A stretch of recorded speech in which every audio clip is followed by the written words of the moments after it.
Últimas notícias. Você está vendo um vídeo de uma das últimas aparições do vencedor do Oscar, Gene Hackman, um conhecido recluso nos últimos anos. Agora, com novos detalhes sobre a investigação da morte do ator Gene Hackman, incluindo um vídeo recém-divulgado. Quanto às imagens do interior, os representantes de Hackman querem impedir sua divulgação, alegando privacidade. Dentro do túnel secreto de Gene Hackman, o ar é tão frio que se pode ver a respiração. As paredes de pedra transpiram. O silêncio é absoluto. Sem vento, nenhum som vindo de cima. Nada além do gotejar da água em algum lugar nas profundezas da escuridão.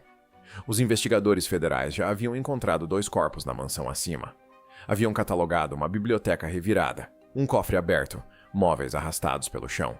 Pensavam que o pior já havia passado.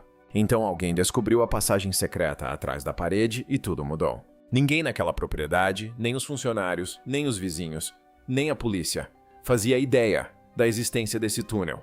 Esse é o fato que muda tudo. Gene Hackman, um dos atores mais célebres da história de Hollywood, dedicou toda a sua vida a manter esse segredo enterrado. Ele quase conseguiu. O que os investigadores encontraram no sopé daqueles degraus de pedra nunca deveria ter vindo à tona. E o que isso revela sobre quem Gene Hackman realmente era, essa parte é apenas o começo. A brecha. 26 de fevereiro de 2025, 11 da manhã. Um comboio de veículos federais chegou para reforçar portões de aço escondidos no meio da floresta nos arredores de Santa Fé, Novo México. Por trás daqueles portões ficava uma propriedade de 4 milhões de dólares.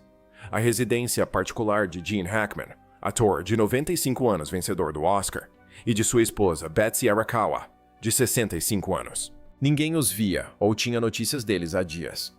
Nenhuma ligação era atendida, nenhum funcionário aparecia para trabalhar. Silêncio absoluto em uma propriedade que, em circunstâncias normais, funcionava como uma pequena instalação militar. Eis o que ninguém percebeu a princípio. Foi um faz-tudo que deu o alarme. Não era da família, nem de um amigo. Era um faz-tudo que disse aos policiais acreditar que o casal havia morrido lá dentro. Os portões tiveram que ser arrombados. As fechaduras cortadas, por si só, indicaram aos agentes que algo estava muito errado.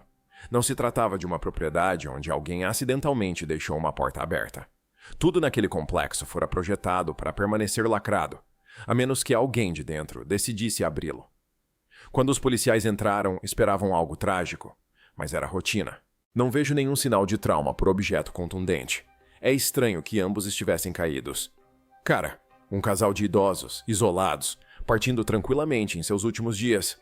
O que encontraram foi tudo menos rotineiro. Gene Hackman e Betsy Arakawa foram encontrados mortos dentro da mansão, juntamente com seu cachorro.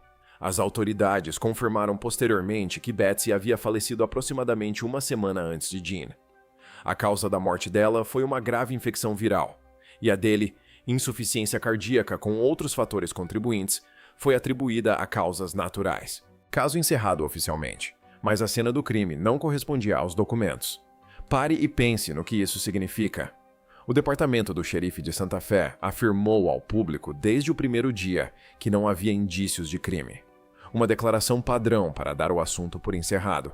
Mas, nessa mesma declaração, admitiram que a cena era suspeita o suficiente para exigir uma busca forense completa em toda a propriedade. Não houve crime, mas as suspeitas foram suficientes para mobilizar equipes federais com especialistas em imagens térmicas e perícia forense. Essas duas afirmações são completamente incompatíveis, e a cronologia dos fatos levanta questões sem resposta. Betsy morreu uma semana inteira antes de Gene, 7 dias. Isso significa que Hackman, um homem de 95 anos, permaneceu vivo naquela casa com o corpo da esposa por até uma semana, sem pedir ajuda, sem tentar contatar ninguém. Betsy Hackman estava sendo procurada antes de morrer, na perspectiva em primeira pessoa dos policiais que encontraram o casal morto em casa. O que mantém um homem em silêncio por 7 dias em uma casa com um ente querido morto? Medo, dever ou a consciência de que pedir ajuda significaria deixar estranhos entrarem e descobrirem o que havia embaixo da terra. Antes que esta história prossiga, se ao menos metade do que os investigadores encontraram sob a propriedade for confirmado, esta se tornará uma das descobertas mais perturbadoras ligadas à morte de uma celebridade na história moderna dos Estados Unidos. Se você ainda não é assinante, agora é a hora, porque o que vem a seguir só piora. A fortaleza acima. Para entender o que o FBI encontrou no subsolo, é preciso entender o que havia acima dele. A propriedade de Gene Hackman não era uma casa. Era uma instalação. Uma densa floresta em todos os lados, imponentes muros de pedra ao redor do perímetro, sensores de movimento em todos os pontos de acesso, câmeras térmicas, vigilância, 24 horas por dia, rivalizando com centros de detenção secretos do governo. A equipe era selecionada a dedo, investigada e vinculada por acordos legais tão rígidos que nenhum deles jamais falou publicamente sobre o que acontecia dentro daqueles muros. Pense nisso por um segundo. Décadas de funcionários, jardineiros, zeladores, trabalhadores de manutenção. E nenhum vazamento sequer. Na era das redes sociais, esse tipo de silêncio não acontece por acaso. É imposto. Os pedidos de alvará de construção para o imóvel foram devolvidos com informações ocultadas. Os registros do imóvel apresentavam lacunas que nenhum funcionário conseguiu explicar. Uma pesquisadora da Sociedade Histórica de Santa Fé passou meses reunindo registros de terras da propriedade e, de repente, simplesmente parou. Parou de atender as ligações e nunca publicou nada. Ninguém sabe o que ela descobriu ou quem lhe disse para interromper a pesquisa. Eis o que ninguém esperava ao finalmente cruzar aqueles portões. O interior era estonteante. Corredores repletos de obras-primas originais. Móveis que datavam de séculos atrás. Dizem que lustres adornavam antigos palácios. Jardins repletos de espécimes botânicos tão raros que existem em menos de uma dúzia de lugares na Terra. A doutora Helena Vasquez é historiadora da arquitetura na Universidade do Novo México e, posteriormente, atuou como consultora na avaliação da propriedade. Quando analisou a planta da mansão pela primeira vez, ficou em silêncio. Já documentei propriedades em todo o Sudoeste. Esta foi projetada como um museu construído dentro de um complexo militar. A beleza era inegável, mas as contramedidas também. Essa combinação só acontece quando alguém está protegendo algo específico. Ela estava certa. Imagens da câmera corporal, divulgadas após uma rara decisão pública de um juiz, mostram os policiais entrando na mansão. O silêncio é imediato e pesado. Mas o que incomodou os agentes não foi o silêncio. Foi a evidência de que alguém estivera ocupado antes de sua chegada. Móveis arrastados pelo piso de madeira. Livros retirados das prateleiras e recolocados de forma incorreta. Gavetas com um pote dentro. Um cofre no quarto aberto e vazio. Alguém havia vasculhado a casa, procurando algo ou escondendo algo. E então os agentes entraram na biblioteca. A descida. Atrás de uma seção da parede da biblioteca particular de Hackman, escondida com tanta precisão que você poderia estar naquele cômodo 1000 vezes e nunca perceber. Agentes federais encontraram um mecanismo oculto. Não uma estante com dobradiças, nem uma trava atrás de um quadro. Era um ponto de entrada projetado que exigia uma sequência de ativação específica. Quem o construiu queria que fosse invisível para qualquer um que não soubesse de sua existência. Atrás dele, uma passagem estreita, degraus de pedra que desciam para a escuridão total, sem fonte de luz, sem ventilação, apenas pedra esculpida caindo diretamente na terra. Os agentes desceram. A temperatura caiu a cada passo. O ar ficou denso, úmido, metálico, com gosto de ferrugem. A condensação grudava nas paredes. Os feixes de luz de suas lanternas varreram a pedra e iluminaram algo que parou o agente líder no meio do passo. E é aqui que fica estranho. As paredes estavam cobertas de marcas deliberadas, não grafite, não decoração. Inscrições precisas esculpidas com ferramentas e intenção. Algumas lembravam notação alquímica. Outras pareciam projetos técnicos para dispositivos que não deveriam ter existido na época em que este túnel foi construído. Uma seção da parede apresentava o que parecia ser um esquema de uma máquina sem equivalente moderno. Engrenagens, câmaras e condutos dispostos em configurações que um técnico forense descreveu posteriormente como engenharia vinda do nada. A própria construção contava uma história. Perto da entrada da biblioteca, a alvenaria era de meados do século XX. Cortes precisos, material industrial, reforço de concreto armado. Mas quanto mais fundo os agentes penetravam, mais ásperas as paredes se tornavam. Juntas esculpidas à mão, reforço rudimentar, marcas de ferramentas feitas com picareta e cinzel, não com ferramentas elétricas. Marcus Devlin é um engenheiro estrutural que analisou fotos vazadas do interior da passagem. Ele as estudou por um longo tempo e depois as guardou. Isso não foi construído pelo proprietário, disse ele, lentamente. A parte superior foi renovada, modernizada e reforçada, mas o núcleo deste túnel já estava ali. Hackman se instalou nele. Ele o herdou. Então, chegaram à câmara. O que os aguardava? Um vasto espaço subterrâneo, congelado no tempo. Caixas de madeira antigas empilhadas contra as paredes. Algumas haviam desmoronado com a idade, espalhando seu conteúdo pelo chão de pedra.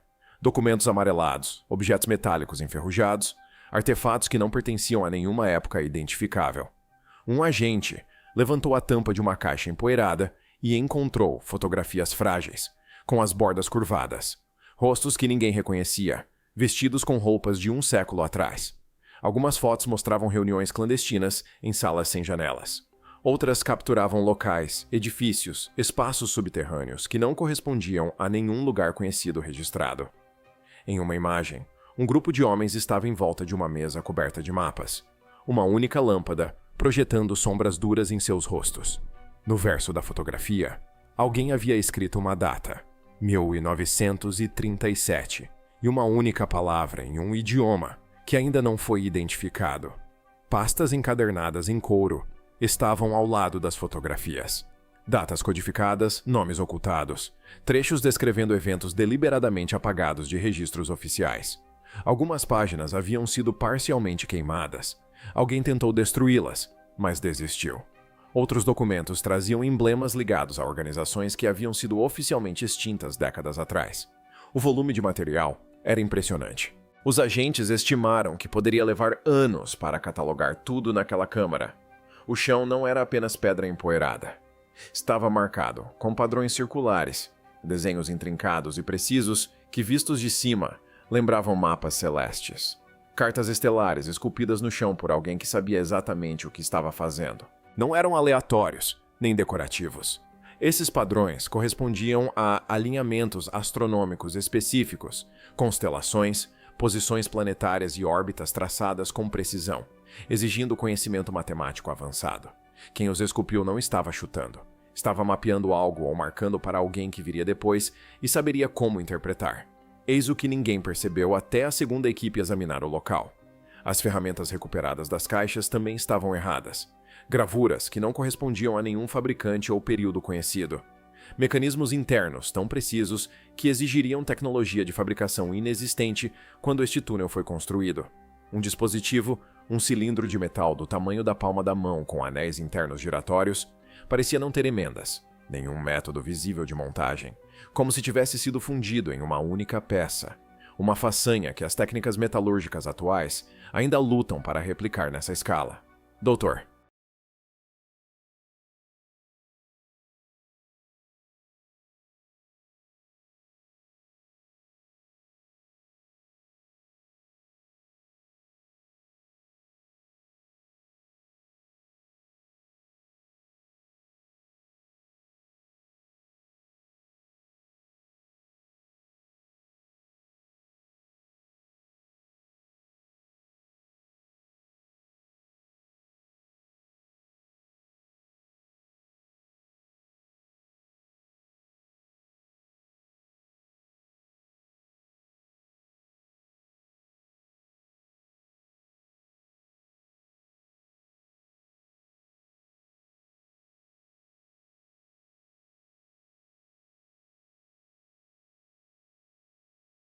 James Whitfield passou 19 anos como analista forense do FBI, processando provas sigilosas, antes de se aposentar. Ao revisar os detalhes publicamente disponíveis sobre este caso, sua voz mudou. Ficou mais baixa. Quando uma agência se cala tão rápido, significa uma de duas coisas, disse ele. Ou não encontraram nada, e estão envergonhados. Ou encontraram algo tão significativo que a discussão sobre a divulgação ultrapassou os limites da equipe de investigação. Já vi os dois casos. Isso não parece ser motivo de constrangimento. O solo sob Santa Fé. O território ao redor da propriedade de Hackman não se resume a galerias de arte e pôres do sol no deserto. Los Alamos, berço da bomba atômica, fica logo ali perto. O Projeto Manhattan. Testes nucleares, pesquisas secretas sobre armas. Tudo isso a uma curta distância de carro da porta da frente da casa de Hackman. Por décadas, os moradores locais têm falado sobre bunkers subterrâneos escavados na mesa. infraestrutura construída para abrigar as elites do governo caso a civilização entrasse em colapso. Pedidos de acesso à informação confirmaram que extensas construções subterrâneas ocorreram ali durante a Guerra Fria. Quão extensas? Ainda são informações confidenciais. Richard Payne é um consultor aposentado do Departamento de Energia que trabalhou em avaliações de instalações no norte do Novo México durante a década de 1990. Ele escolheu suas palavras com cuidado. Existem sistemas sob essas estruturas construídos para durar mais que a superfície, disse ele. Alguns foram desativados, alguns foram lacrados, alguns foram simplesmente esquecidos, desconectados de todos os registros oficiais. Eis o detalhe que muda tudo. O aço daquele túnel era de grau militar. O espaçamento dos rebites corresponde às técnicas de construção de instalações governamentais de alta segurança construídas na década de 1950. Uma adega não é construída como um cofre de banco. Um depósito não é selado por dentro, mas sim um ramal esquecido de uma rede governamental secreta que altera completamente a escala do que estamos enfrentando. Os vizinhos que perceberam. Os vizinhos sempre sentiram que algo estava errado. Margaret Calloway foi dona da propriedade vizinha por 22 anos. Ela ainda fala sobre os sons, vibrações de baixa frequência às 2 ou 3 da manhã. Não era encanamento, nem aquecimento. Algo industrial, profundo. Você sentia nas costelas, ela disse. Ela comentou sobre isso com Hackman uma vez, atravessando a divisa da propriedade. Ele lhe lançou um olhar que ela ainda se lembra. Algumas coisas é melhor deixar abaixo da superfície, disse ele. Ela deu risada na época. Ela não ri mais. Um geólogo aposentado chamado Frank Delqua, que morava 2 propriedades a leste, confirmou as vibrações de forma independente. Ele instalou um sismógrafo portátil em um verão. As leituras não correspondiam a nenhum padrão natural, rítmico, mecânico, algo funcionando lá embaixo em um cronograma. Ele registrou uma queixa de ruído no condado em 2019. Nunca houve acompanhamento. Outros se lembraram de caminhões sem identificação chegando depois do anoitecer e partindo antes do amanhecer. Rostos escondidos, sem notas fiscais, sem logotipos, sem deixar rastros. Ex-funcionários que deixaram a propriedade simplesmente desapareceram. Telefones desligados, redes sociais apagadas. Uma governanta que trabalhou na propriedade no início dos anos 2000 disse a uma amiga, antes de desaparecer, que tinha visto coisas que não deveria ter visto. Ela nunca especificou o quê. Ela sumiu em menos de um mês. E veja só, durante as reformas que expuseram a entrada do túnel, os operários encontraram um sistema de comunicação secundário embutido nas paredes da propriedade. Não era uma linha telefônica, nem um cabo de internet. Era um circuito fechado que conectava a casa principal diretamente à câmara subterrânea. Fiação que antecede as telecomunicações modernas em décadas, mas funcional, mantida e operacional. Alguém manteve essa linha ativa por anos, comunicando-se com o que quer que estivesse lá embaixo em um canal que não podia ser monitorado ou interceptado.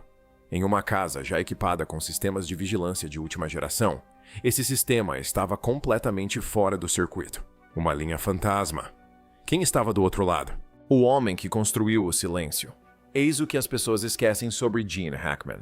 Antes da fortaleza, antes do silêncio, antes de desaparecer completamente da vida pública, ele era uma das presenças mais genuinamente calorosas do cinema americano. Não um caloroso arquétipo de celebridade, mas um calor que fazia estranhos se sentirem como se já o conhecessem.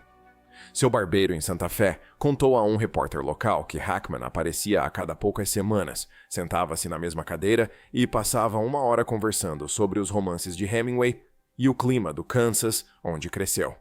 Dava gorjeta dupla, lembrava-se dos nomes dos filhos das pessoas, suas idades, seus times de beisebol infantil, se tinham sido aceitos na escola que queriam.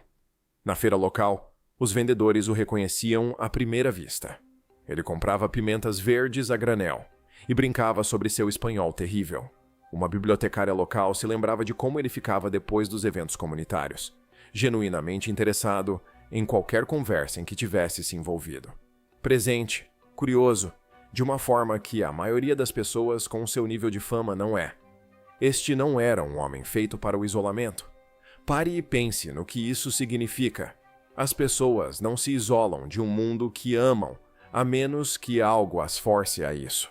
A vigilância, os acordos legais, O silêncio de todos que já trabalharam naquela propriedade. Os muros, as câmeras, os portões lacrados. Ele não construiu tudo isso por excentricidade. Construiu porque algo em seu submundo exigia isso. Da conexão francesa ao inimigo do Estado, Hackman passou a carreira interpretando homens presos em conspirações, das quais não conseguiam escapar. Homens que sabiam demais. Homens que construíram muros porque a alternativa era pior. Talvez isso nunca tenha sido apenas atuação. A versão oficial é que ele morreu de insuficiência cardíaca aos 95 anos. Plausível, mas não explica por que um casal com acesso ao melhor atendimento médico do mundo se isolou completamente em seus últimos dias. Sem ligações médicas, sem contatos de emergência, sem funcionários no local. O sistema de alarme ainda estava ativo, mas as câmeras internas haviam sido desativadas manualmente. 2 pessoas sozinhas em uma fortaleza, morrendo em silêncio, enquanto algo selado a 12 metros abaixo delas prendia a respiração. Eis o detalhe que assombra todos que se envolveram com este caso. A entrada do túnel na biblioteca não estava selada quando os agentes a encontraram. O mecanismo havia sido ativado recentemente. Gene Hackman, um homem de mais de 90 anos, havia descido por aquela passagem fria e úmida pouco antes de morrer. Por quê? O que ele estava verificando? Do que ele tinha medo? Ou, e esta é a pergunta que ninguém quer fazer em voz alta, ele estava se escondendo de algo que sabia que finalmente o havia encontrado? A porta. No fundo da parede oposta da câmara, além das caixas, dos arquivos espalhados e dos mapas estelares esculpidos no chão de pedra. As lanternas dos agentes a encontraram. Uma porta de ferro embutida na rocha. Sem maçaneta do lado de fora, sem dobradiças visíveis. Apenas uma superfície de aço corroída com marcas de solda em todas as junções. Selada por dentro por alguém que nunca mais voltou. A fechadura não foi projetada para impedir a entrada de pessoas. Foi projetada para impedir que algo saísse. Eis o que ninguém percebeu até que fosse tarde demais para perguntar a Hackman sobre isso. O FBI não divulgou absolutamente nada publicamente sobre o que há além daquela porta. Nenhum comentário oficial, nenhum vazamento, nenhuma reunião informativa. Numa era em que documentos confidenciais acabam nas redes sociais em questão de horas, esse nível de sigilo exige supressão ativa. E esse silêncio diz mais do que qualquer coletiva de imprensa jamais poderia. As equipes forenses do FBI ainda estão lá embaixo analisando cada artefato, cada documento, cada símbolo naquelas paredes, rastreando DNA, decodificando criptograficamente inscrições deixadas por mãos mortas há gerações. Linguistas, metalúrgicos, historiadores da engenharia pré-industrial, astrônomos interpretando os mapas estelares no chão da câmara. Meses se passaram desde a descoberta inicial. Em qualquer investigação normal, algo vaza. Descobertas preliminares, fontes anônimas, um briefing de bastidores a que alguém não consegue resistir. Neste caso, nada. As informações sigilosas em torno daquele túnel são mais protegidas do que qualquer coisa relacionada às próprias mortes, o que significa que o que quer que esteja lá embaixo não é apenas historicamente significativo, é operacionalmente sensível. Alguém decidiu que o conteúdo daquela câmara ainda é perigoso o suficiente para exigir contenção total. Não em 1950, não durante a Guerra Fria, agora mesmo, hoje, sob as mansões dos poderosos, sob as florestas, as montanhas e as cidades tranquilas que pensamos conhecer, existem portas que nunca deveriam ter sido abertas. Gene Hackman guardou uma dessas portas por décadas. Ele construiu toda a sua vida em torno dela. As paredes, as câmeras, o silêncio, os acordos legais, a equipe que desaparecia, o isolamento total, uma existência planejada para garantir que ninguém jamais encontrasse o que estava embaixo. Ele carregou esse peso desde o auge de sua carreira até as últimas horas de sua vida. E agora ele se foi. A última pessoa que conhecia cada corredor daquele túnel, cada caixa naquela câmara, cada marca naquelas paredes, se foi. O que quer que estivesse atrás daquela barreira de ferro soldada, 12 metros abaixo de sua biblioteca, não está mais sob sua proteção. A questão não é se o FBI sabe o que há lá embaixo. Eles sabem. A questão é, o que poderia ser tão perigoso, tão fundamentalmente desestabilizador, tão ameaçador para tudo o que pensamos saber, que eles preferem não dizer absolutamente nada a revelar ao público o que encontraram atrás daquela porta. Hackman Era o último guardião de algo enterrado muito antes de seu nascimento? Ou era seu último prisioneiro? Deixe sua teoria nos comentários. E se você quiser estar aqui quando a próxima parte desta história for divulgada, inscreva-se. Até a próxima!